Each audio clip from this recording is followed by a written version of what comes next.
Hi, my name is Lisa Ross, and I was diagnosed in 2003 with severe aplastic anemia and a small clone of PNH. Well, before I was diagnosed, I had discovered large bruises on my legs, and they didn't go away right away. Large, I mean the size of a grapefruit on my leg, where it felt like a little bump where it should have been a small bruise. So I phoned my doctor, or went in to see my doctor, and he looked at the bruises and said that the bruises of that size were a concern, and he had sent me in to get blood work done.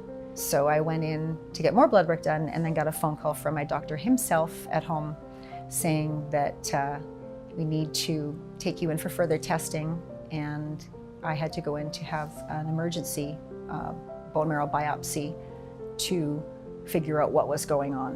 When I first had the bone marrow biopsy done, I came in for the diagnosis. It was the severe aplastic anemia. I was diagnosed with initially with a small clone of the PNH. There was no support system then, or that I was aware of. And I went to the internet. As scared as I was, I went to the internet and started looking up things, and it was tough.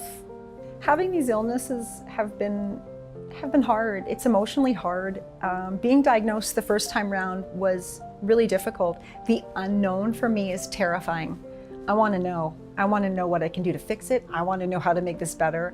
I don't like the unknown, and it scares me, and I'm sure it scares a lot of people.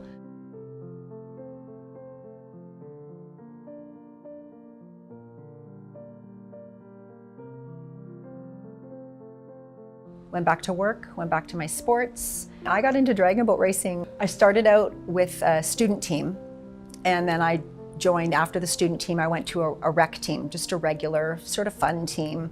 And I stayed with that team for quite a while. Things seemed fairly normal. And then in 2006, my PNH started progressing.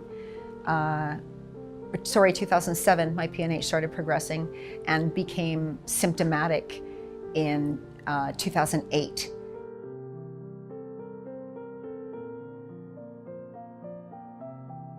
Dealing with these kinds of illnesses is really tough, and going through the diagnosis of aplastic anemia, doing really well, having a great response, going back to life, and then the PNH progressing and having to deal with the PNH now was extremely difficult.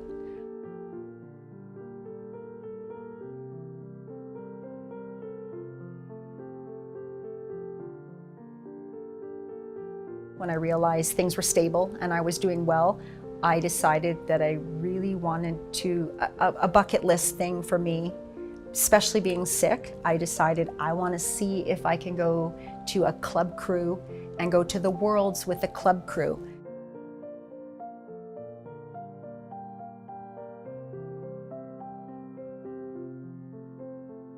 I did the training, I went through the program. There was 3 training camps that we did, and I ended up making the cut for the team. I competed this year in August on the Team Canada national team for dragon boating at the World Dragon Boat competition in Thailand. To me, the key to everything is exercise. Keep moving. It's so important to just keep moving. It's, for me, the key to life.